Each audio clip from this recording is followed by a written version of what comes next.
Encontro de Saberes, Universidade Federal de Ouro Preto, 2021. Seminário da Iniciação Científica.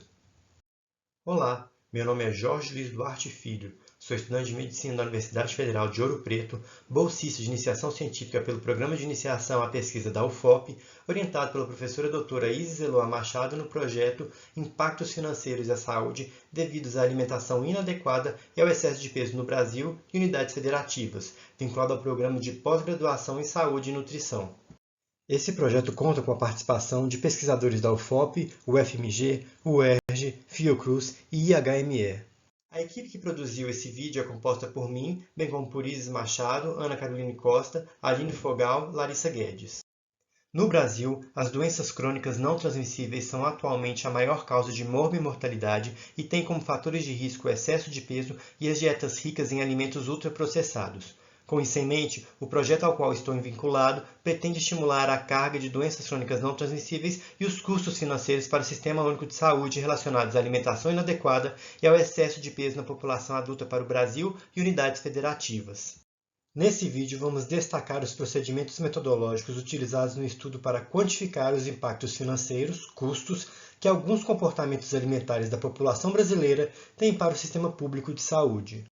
A metodologia utilizada tem como parâmetro o cálculo da FAP, fração atribuível populacional. Essa medida representa a proporção de um desfecho na população que pode ser atribuída à exposição. Por exemplo, a partir dessa medida pode-se dizer qual a proporção de câncer gástrico que pode ser atribuída a uma dieta rica em sódio. Essa métrica é importante para se avaliar o potencial impacto de intervenções em saúde pública e programas de prevenção. Para se obter a FAP, deve-se levar em consideração 3 fatores: a exposição a um fator, o risco relativo e o nível mínimo teórico de exposição, ou TMREL. No caso dos riscos nutricionais, a exposição da população brasileira foi estimada pelo Global Burden of Disease Study, o GBD, a partir de revisões sistemáticas, levantamentos nacionais do Ministério da Saúde e do IBGE, como o Vigitel e a Pesquisa Orçamentos Familiares, bem como de dados disponíveis da Organização das Nações Unidas para Agricultura e Alimentação. Essas fontes de dados alimentam modelos computacionais que permitem estimar o consumo de cada alimento ou nutriente por ano, localidade, sexo e idade. O risco relativo é a probabilidade de ocorrer determinado desfecho entre os expostos em relação às pessoas que não são expostas a um determinado fator de risco. Por exemplo, o risco de um indivíduo desenvolver câncer de estômago se exposto a uma dieta com 4 gramas de sódio por dia é 40% maior comparado a quem não é exposto. Esse risco relativo é obtido em revisões de literatura e meta-análises conduzidas pelo GBD. Por fim, o TMREL é o nível da exposição em que o risco de adoecer é o mínimo. Por exemplo, o sódio é um fator dietético importante que, quando consumido em excesso, pode contribuir para a manutenção de uma pressão arterial elevada. Entretanto, não é possível zerar a exposição a esse fator, uma vez que ele está presente em diversos alimentos, como nas carnes. Assim, de acordo com o GBD, considera-se que o menor risco de desenvolver doenças é observado no limiar de consumo de até 3 gramas de sódio por dia. O cálculo da FAP é feito, então, combinando o risco relativo com a prevalência da exposição ao fator de risco estudado na população, conforme pode ser visto na fórmula. Mas como a FAP permite o cálculo dos custos do nosso estudo?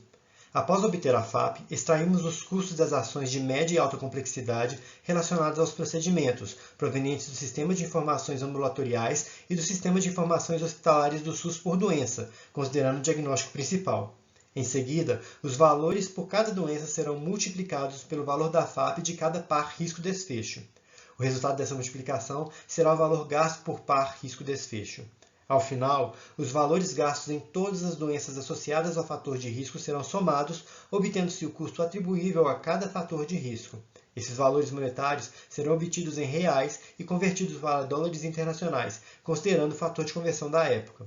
Assim, será possível determinar o quanto poderia ser economizado pelo SUS caso a exposição a esses fatores de risco fosse reduzida ao mínimo teórico no país e unidades da federação.